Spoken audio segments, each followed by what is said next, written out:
Joseph Mahmoud, and I am a grade 2 pupil from Science Curriculum class. Okay. I would like to ask you some questions about food and how to stay healthy. We are learning about healthy food in class and would like to ask for your advice. This interview will also help me improve my communication skills and boost my confidence. Okay, Why? that's good. Okay, Why number is it 1. important to eat fruits and vegetables? Come again? Why is it important to eat fruits and vegetables? Oh, I think it's really important to eat fruits and vegetables because it is where you get your vitamins and minerals in it.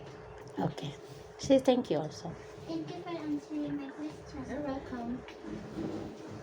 What types of food should we eat every day to stay healthy? Oh, about that, do you know that there are three groups of foods? Do you know that? Yeah. Oh, it is the group of the food that belongs to the go, grow, and glow. So for the foods that belong to the go group, this includes like bread, rice, corn, and more of the starchy foods. And the foods that belong to the grow foods are those.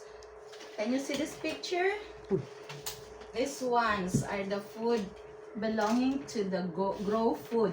This will help you become taller and stronger. Do you understand? Okay. Thank you for And the answering. other group is the glow food.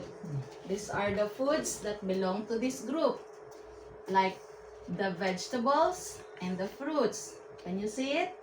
Okay. So there, the three groups, the grow, glow, and grow.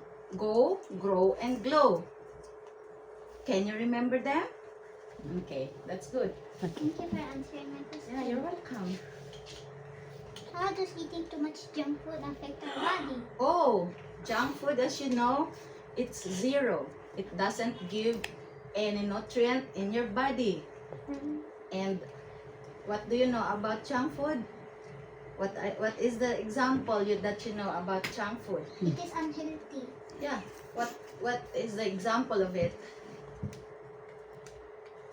Can you give an example of a junk food? So you will picture it out what food you should avoid. What is the type of junk food you know in the canteen that you're buying? Do you have chips? Have you eaten chips? Answer. You know, and junk food doesn't give nutrient or healthy. It doesn't give. It does not give good. Or let me rephrase it. It's okay. It doesn't give. It does no good in your body. I mean, sorry for Yes. that. Then. When is the best time to eat fruits and vegetables during the day? Oh, I believe it is 30 minutes before you take your breakfast. Oh. Thank Okay. you for answering my Yeah. question. Okay, So last. I need to elaborate it why? Okay, ask why. Why? Ask Why? why. Do you need to ask me why? Say why. You should not eat fruits mixed in your breakfast. Breakfast. Why?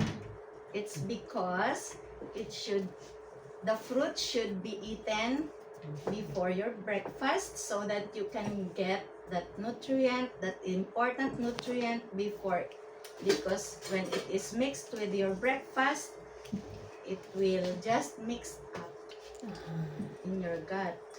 You know that? Okay. Thank you for Next answering question. my question. Okay, that is last. Who should we ask if we want to know more about healthy eating habits? Who should you ask? Mm. Come again? Who should we ask if we want to know more about Oh, I healthy believe. eating habits? Oh, I believe you have your mom No? or your family, your teacher, or me, or the health Yes. workers around the community. Understand?